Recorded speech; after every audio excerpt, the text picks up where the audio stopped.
What is up, and welcome back to another episode of So There's That. I'm your hostess, doing the mostest, Keesha, and we are here with Found Season 2, Episode 6, Missing Wild Gabi Moseley. Now, first and foremost, again, if you've watched any of my podcast episodes or listened to any of them, particularly about this show, y'all already know that I don't like to spend a lot of bar for bar time on these episodes because they are very traumatic. However, today, I feel like it's not going to be that long because this episode so far this season has been the most straightforward and it had the least amount of like things going on. So there are very specific themes that we're focusing on, and it's maybe like 2 to 3 of them that I want to focus on as I talk about this episode, as I talk about the recap, the title of the episode, the music, the acting, the everything like that.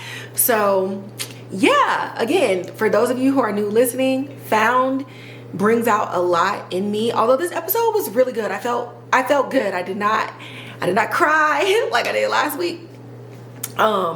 But if you're new here, you know, it's a traumatic show, and I want to make sure that I'm protecting my mental. And then for those of you who are listening, I want to be able to protect your mental while also still being able to be authentic to how I feel and what I think about each of the episodes, each of the themes, as it involves kidnapping and trauma bonding and weird connections through love and friendship and relationships and things like that. So without further ado, let's get into this episode.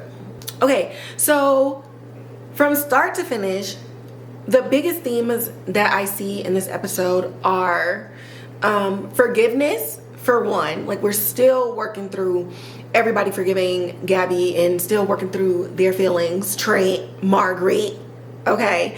Another thing that we talk about is like wanting to be seen, okay?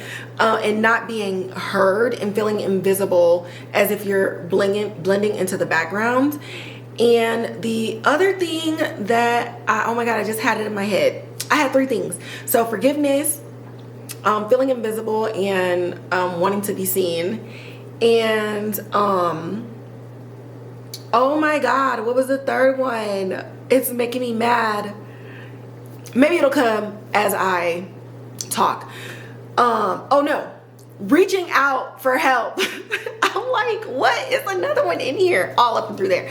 So this episode was so beautiful to me, and it's giving me hope that as we get to the mid-season finale, that M&A is going to be stronger than they were before. I won't say that they're going to be back how they were, because once you have something like a lie kind of upend your relationship and upend your team dynamic, you have to work through why you felt the need to lie, why you didn't trust them, why don't they trust you now, why should they forgive you. And there's a lot of work that goes into piecing that back together.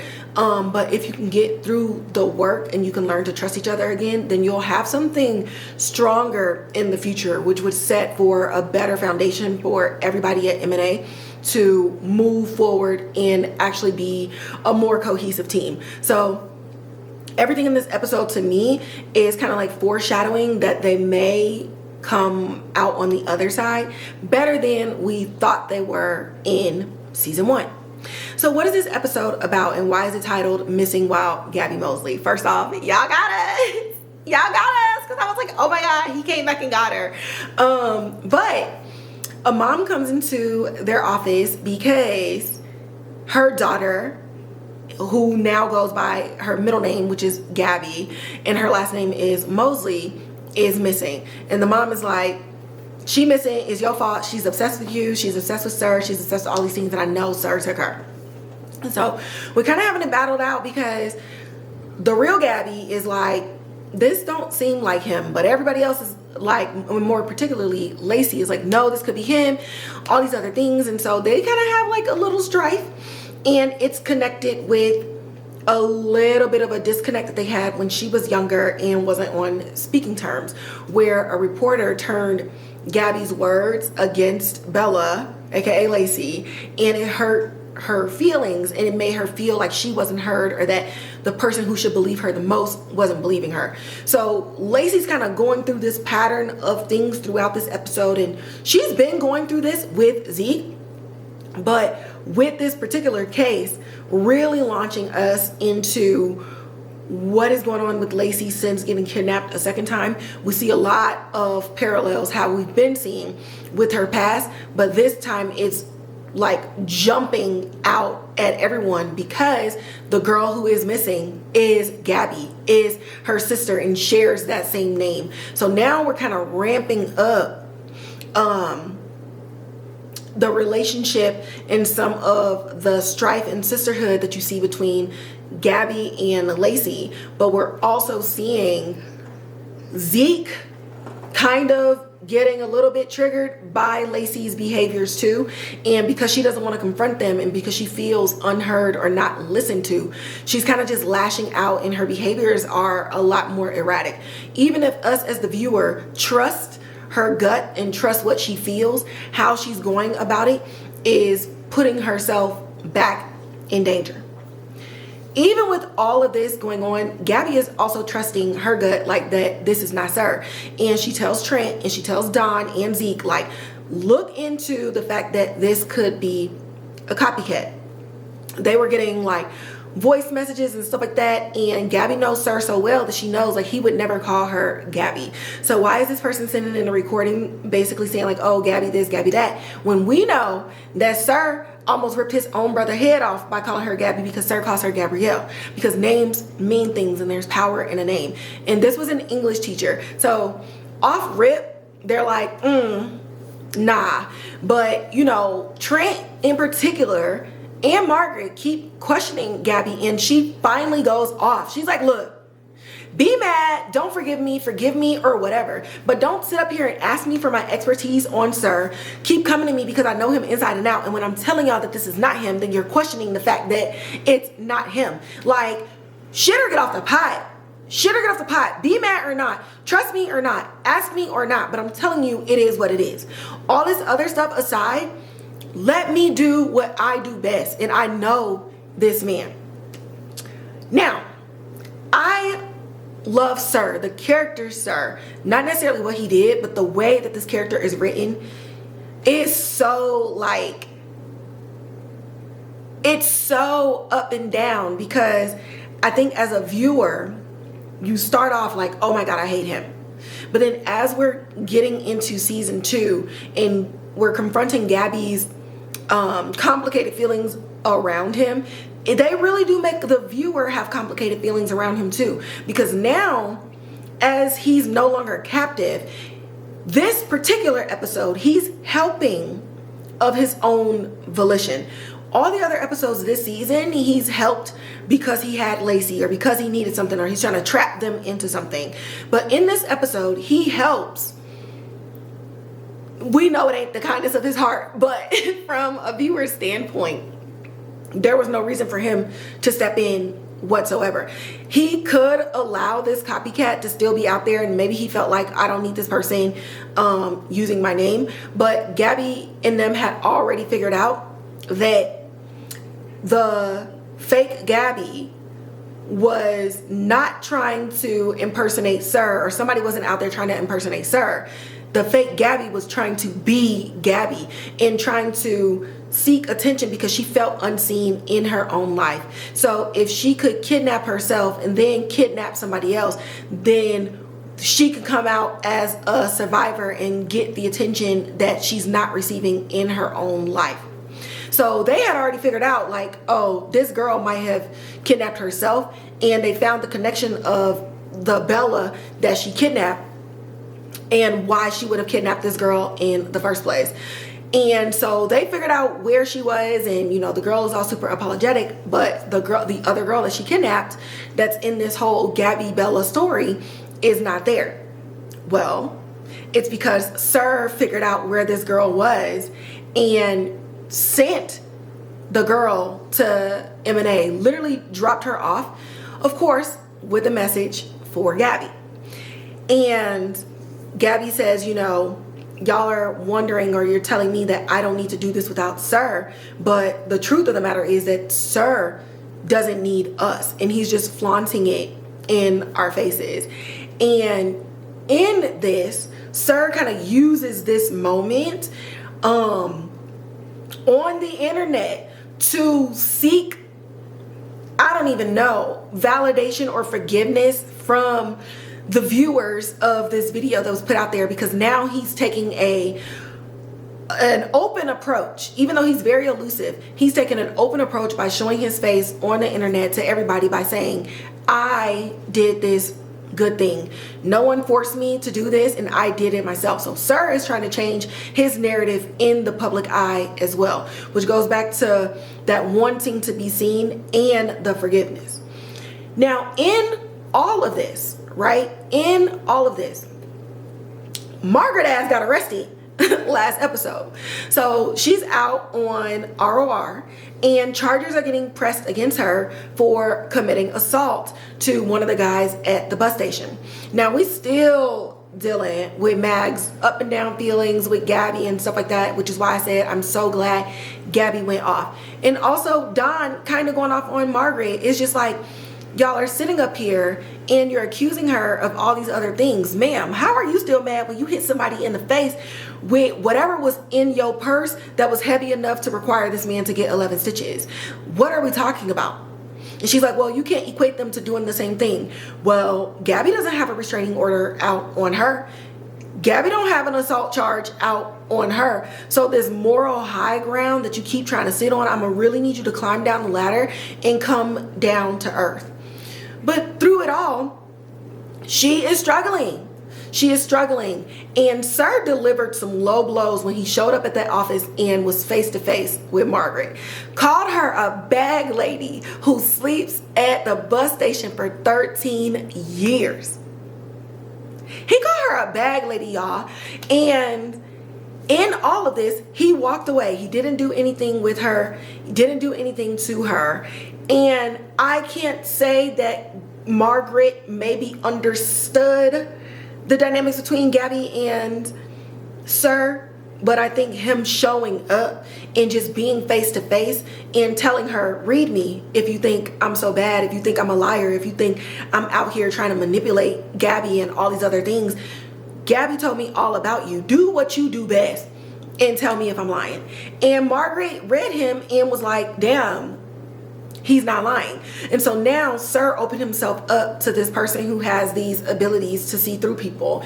And he's planting this seed in her, like, you now understand something, a part of me that you didn't understand before. And so now Margaret has a little bit of insight. I don't think it's going to quell any of her anger or anything that she feels towards Gabi for lying to them. And I still think there's something more to her feelings, because everybody at this point is like working on forgiving Gabi except her. Even Trent, a little bit. He was annoying, but over the last 2 episodes, it's been less and less annoying, and he's also getting back to caring about Gabi in the way that he used to. But something is really going on with Margaret that has her holding on, and I'm just really ready for this to come out. So Sir confronting Margaret in this way, I think is going to be the key to unlocking why she's spiraling down the path that she's going on in the first place. Speaking of spiraling, Lacey is ignoring the fact that this second kidnap has affected her more than she's letting on. And Zeke calls her out on it, and they have a conversation, and Zeke is like, look, I get it.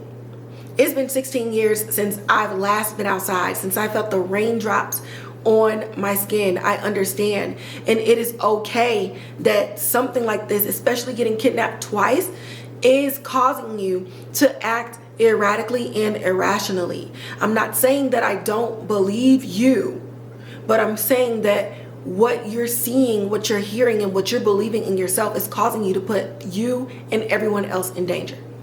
And in this moment, again, I love Zeke and Lacey's relationship, because she had just come in from the rain, and as he's telling her this, she shakes her hair and she's getting him wet, and she's like, I will be your rain until one day you're able to step outside and feel the rain again.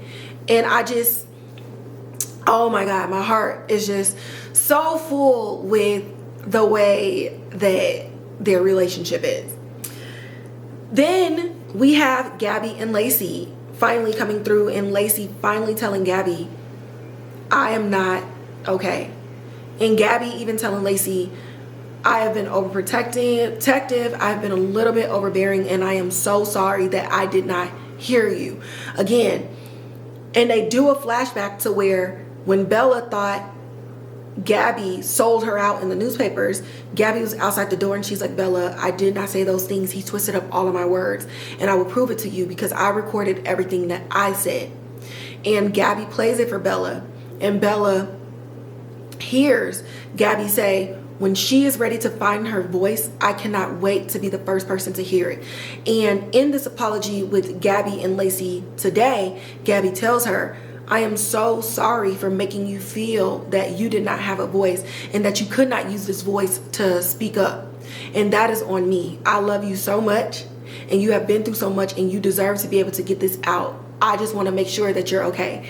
And you see this healing, and you see this sisterhood, and you finally get to see everybody kind of coming together in onesies and in twosies. But that's how you get everybody together in the end. Even Dhan called it out before when Gabi wasn't around, like, forgive her or not, but the only way that we can move forward is to do it together. And Margaret's like, well, we're here, aren't we? And Dhan is like, that's not enough. It's not enough, and you need to try harder. And Zeke was the first person to be like, okay, I hear you. And you know what? He took a step right then and there to try harder. Lacey was already on board, but Dhan is struggling because Dhan was kind of implicated in this whole situation with the kidnapping too. Even though he didn't know Gabi would kidnap him, he still kept her secret, and he helped her find him all those months ago in the first place.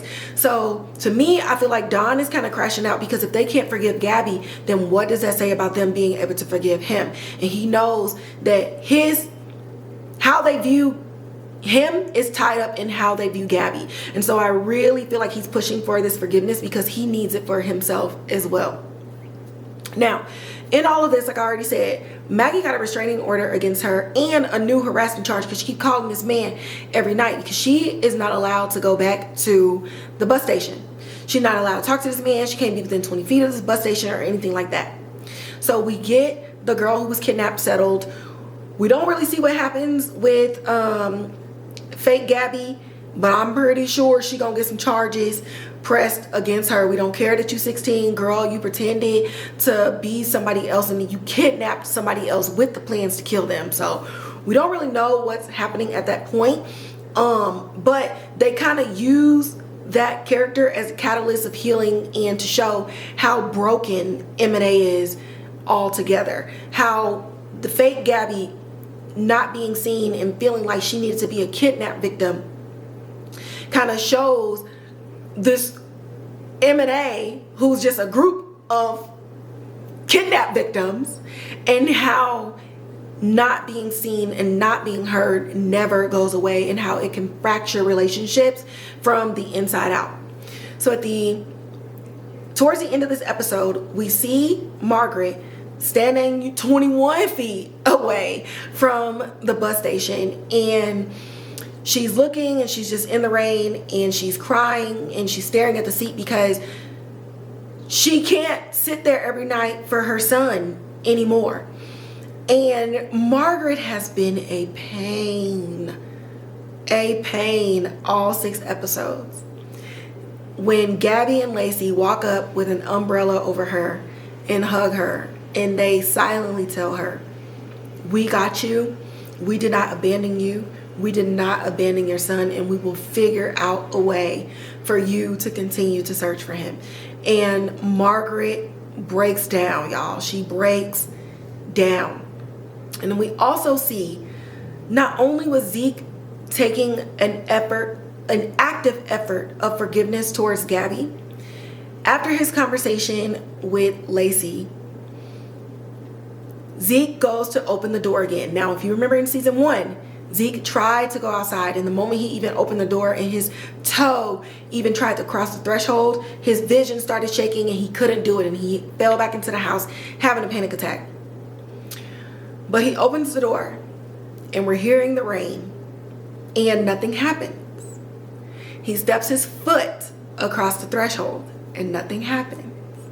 And he extends his hand out of the door and feels the rain on his skin. And oh my God, I'm about to cry right now. Because, oh my God, Riley Ritchie has this song called No Rain.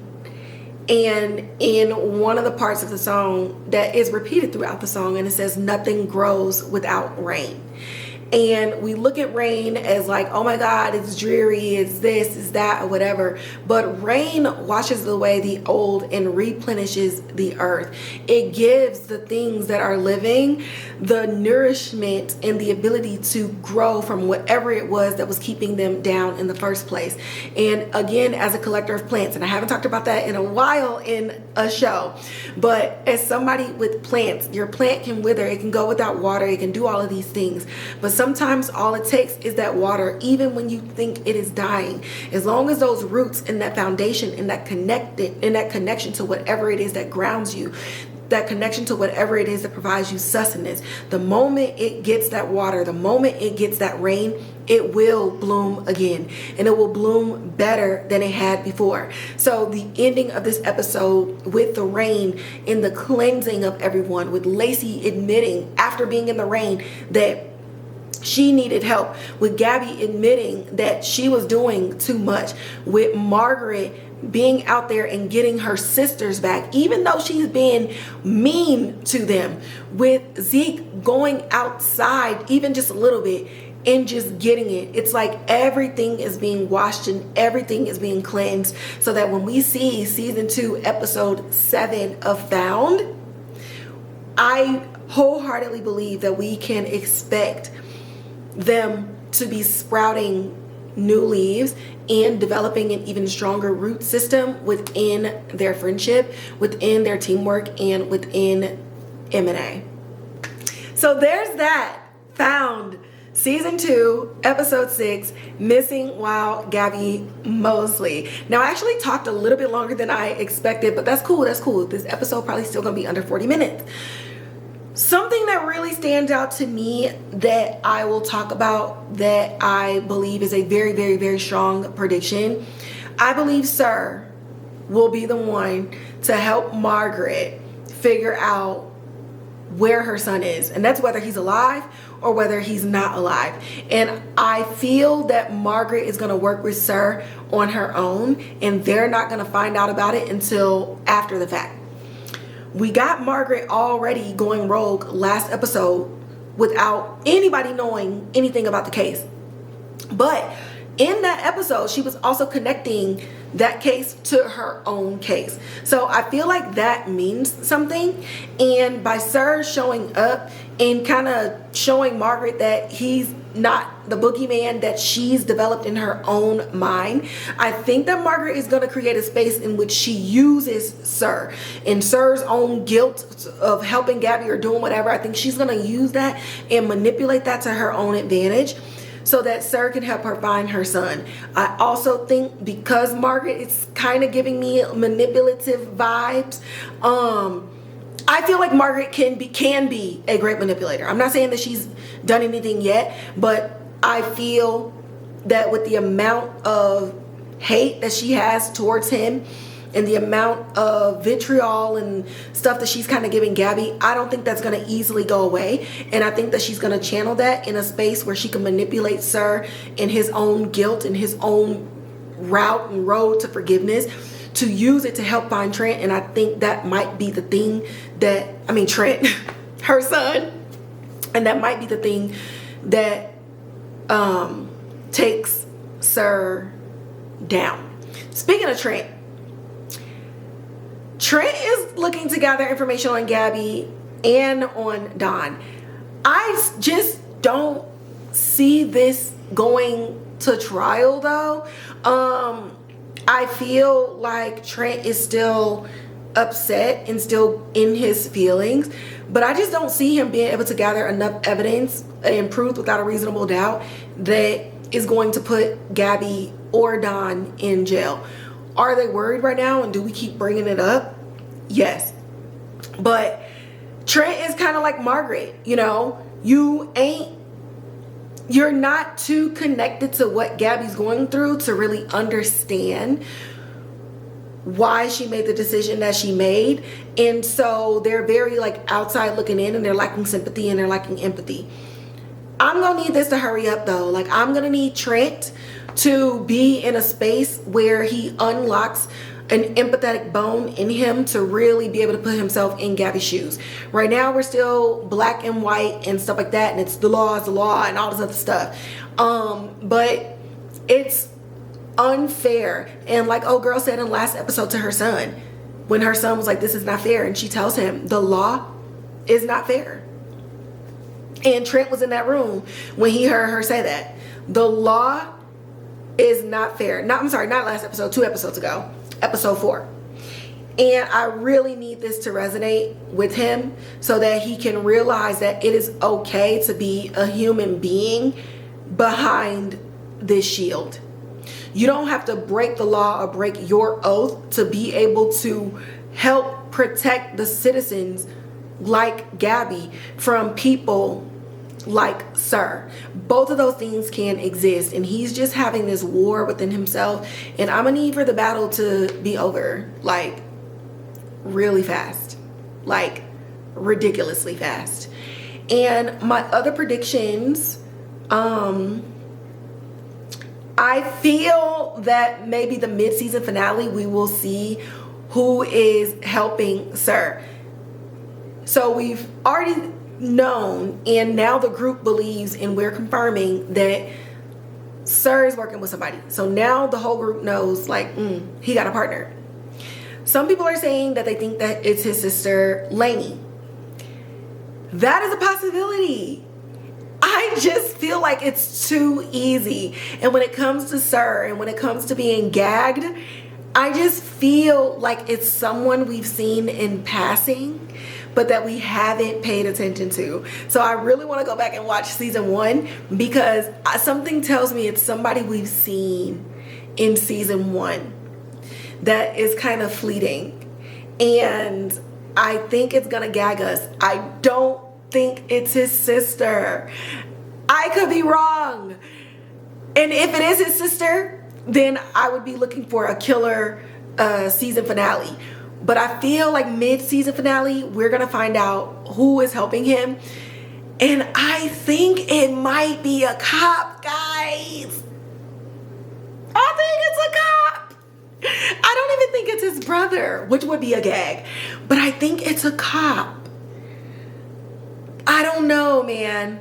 I think it's a cop, or I think it's somebody who's maybe been kidnapped that Gabi helped. And we never really see the follow-up of the kidnapping victims, but we know through Lacey, we know through Zeke, we know through Gabi herself, even Margaret, that the effects of being kidnapped, it don't go away, and trauma is forever. So did Gabi help bring someone home, and that someone developed such Stockholm syndrome that she was seeking out that relationship again? She or he was seeking out that relationship again and found Sir, or Sir found them. Like, maybe this is like the writer in me, or like, I don't know, the mystery crime novel person in me. Because even when I read books, I'm constantly like guessing through each page, like what's gonna happen in the end. And yeah, so me, Kivanshi of So There's That Podcast, thinks that a cop is helping him, or a previous kidnapping victim who still seeks that relationship. Or we don't know that Gabi and Lacey was his first victims. What if it's his first kidnapping victim? The way that he kidnapped Gabi was perfect, and that takes practice outside of him being OCD. What if he kidnapped someone before and they've been with him this entire time? Yo, hold on. I'm gagging myself right in this moment. Whew, okay. Well, mid-season finale will probably take us to like episode 12 or episode 11. So I'm going to keep that in my mind. Y'all tell me in the comments below what y'all think about Sir's accomplice, okay? And with that, I'm gonna end this episode. Don't forget to like, share, subscribe, hit that notification bell, leave comments in the comment box below. Again, if you have friends, family, relatives and family are the same, who listen to audio only, go ahead and tell them to follow me on Spotify. They can follow me on Apple Podcasts as well. You can also find me on Instagram at So There's That Podcast, and you can find all of my inner thoughts and all of my inner workings on all the shows that I watch over on Twitter at Keesha. And y'all, I also downloaded Blue Sky, so you can find me at Keesha on Blue Sky. It's the same name. It looks just like Twitter, kind of. The person who made Twitter actually made Blue Sky. So if you want to connect with me without all of the noise, because not a lot of people are over there, this is a good time to find me on at Blue Sky. It's a butterfly app. Okay, all you gotta do is search Keesha. I'm the only one. And with that, I will catch y'all in the next episode.